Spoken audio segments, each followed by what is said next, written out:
Well, I've caught up with an absolute icon of the sport. He's a guy that every Supercross rider will know. He's a legend of the sport. It's Rick Johnson. Rick, welcome to MXTV, first of all. Well, thanks for having me. You know, I was fortunate enough to get down to Australia one time. John Fenton brought me down to Perth back in 1983 and got to race with Jeff Leask and Stephen Gall and those guys, so it was awesome.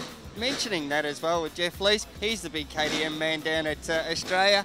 You're with KTM Colours now. Tell us a little bit about how that come about. Well, Sebastian Tortelli and I put our partnership together with Champ Factory. You know, I was doing MX School of Champions with myself, but there was too much for just one person to do. When I was doing the riding school with Suzuki, I couldn't train the pro riders and the amateur riders at the same time. So with this situation, KTM approached us about helping the MDK team and then focusing on the junior team to develop new talent. So both Sebastian and I trade off on weekends, who goes with the pros, who works with the amateurs, and then also building Champ Factory as well.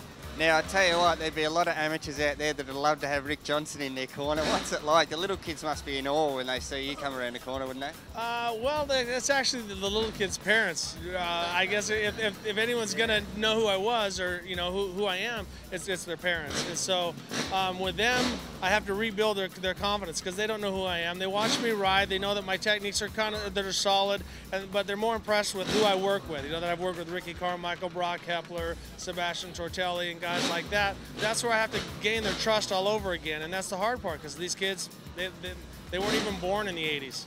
Give us a quick rundown of what you actually do with the pros on a day like today. Day like today, we'll go out and do the track walk. My mind is still in the game. I live vicariously through other people. So when I watch Bubba or Chad or anybody, I see what they're doing and I can feel what they're doing. So when I walk the track, my mind still knows what can be done out there. So we'll come up with some solutions with line selection and different things like that. Then Sebastian and I will go up. We'll watch Billy Lananovich and also Justin Brayton, and we'll compare their lines to other people, and then we'll come back and coach them where they can open up the corner. Here is sand, so change their riding style a little bit because you ride a Supercross style, very forward, very aggressive, but in the sand, everybody does the same thing, back end sliding all over the place, so you have to go a little old school motocross. Thank you very much, Rick.